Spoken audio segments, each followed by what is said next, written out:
Okay guys, ayan, nakuha ko na lahat ng nahulog doon sa sahig. Ito may nakuha pa na chocolate soldier. So ipaplant, leaf propagation natin to. So yung iba, ayan. So iiwan lang natin yan dyan para dyan sila tutubo. Okay? Magkaka-baby naman yung mga yan. So, dyan lahat nung mga dahon.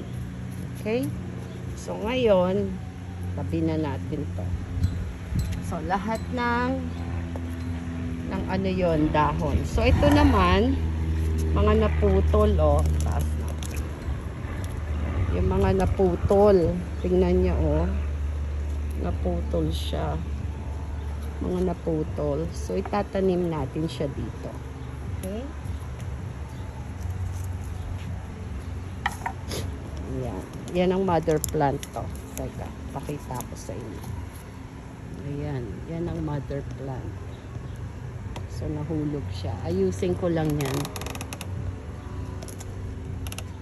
Ganun talaga. Pati si Momsy, nagkakaroon ng mga aksidente sa garden. So, okay guys. Dahil so, lagay muna natin to sa gilid para magkaroon ng space ang ating paso. Ayan. So, ngayon, tignan nyo. Very sensitive po kasi ito. Mahawakan nyo lang. Ayan nahuhulog na yung mga ano. So, cut natin to.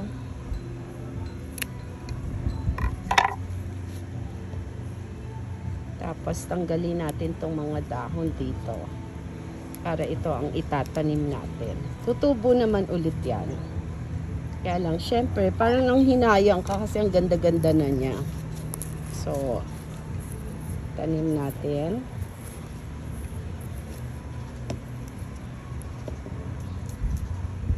Tapos ito, ayan, maganda siya meron ng ano, wala na siyang dahon dito kaya pwede na siyang idiretso.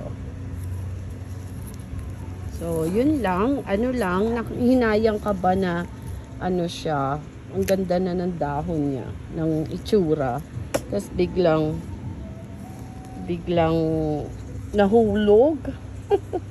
Pagkita ko ngayon, sila ay nahulog. So, ganyan lang guys. Tatanim natin ito. Tatanim ko lang. So, pagka ayan itatanggalin nyo lang yung dahon. Diyan nyo lang din sa paso kasi tutubo yan. Magiging babies ulit. So, yan. Okay? So, pakita ko sa inyo yung kalalabasan mamaya.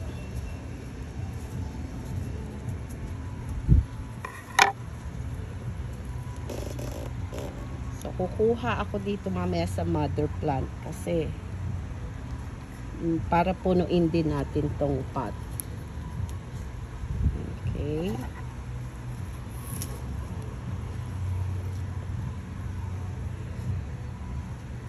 Tignan nyo to, haba rin. So, i-cut natin.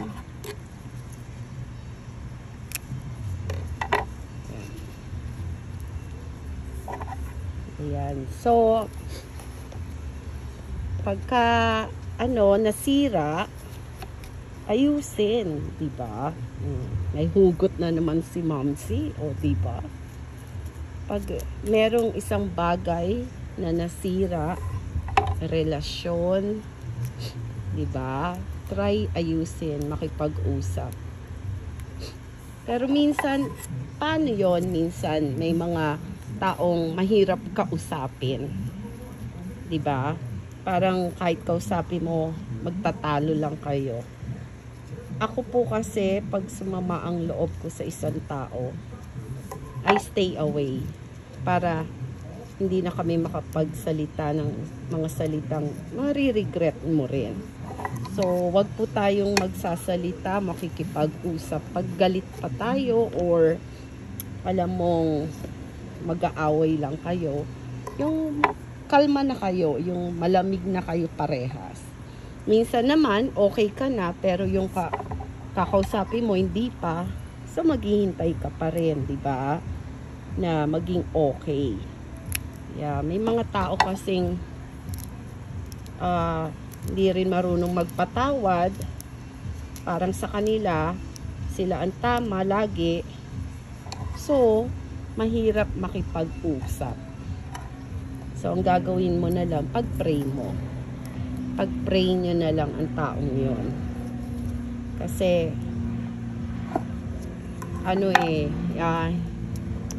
yung parang hindi niya matanggap na may mali siya.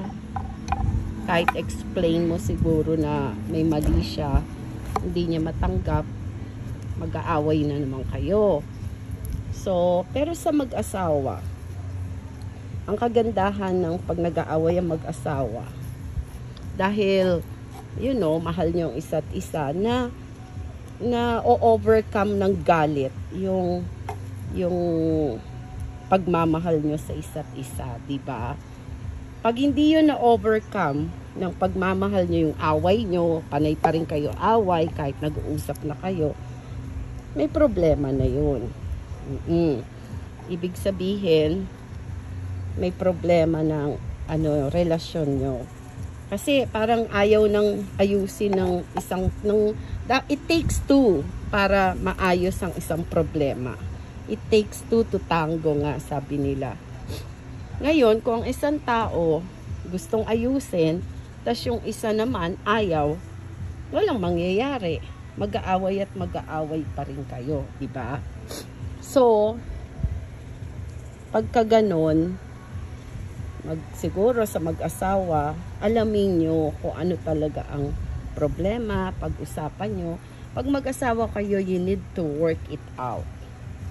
Lalo na pag may anak kayo. Diba? Yun. So, wala namang perfect marriage, guys. Laging kailangan ayusin ang problema. Walang perfect po. Ang nangyayari lang yan, it's a give and take ang pag-aasawa. Merong nagpapatawad, may nagbibigay. Ganon, hindi pwedeng ikaw lagi ang tama. Kasi pag ikaw lagi ang tama, mag-aaway kayo lagi. Kasi hindi ka marunong tumanggap ng pagkakamali mo. Ganon. Diba? So, learn to forgive.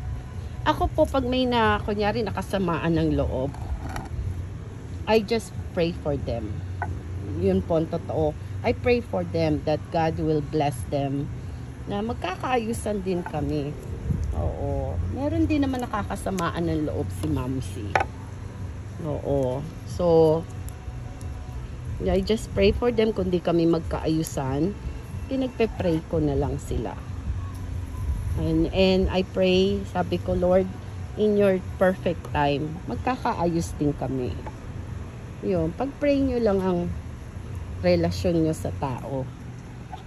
Diba? Kamag-anak man yan, kaibigan man yan, or katrabaho man yan, o asawa man yan.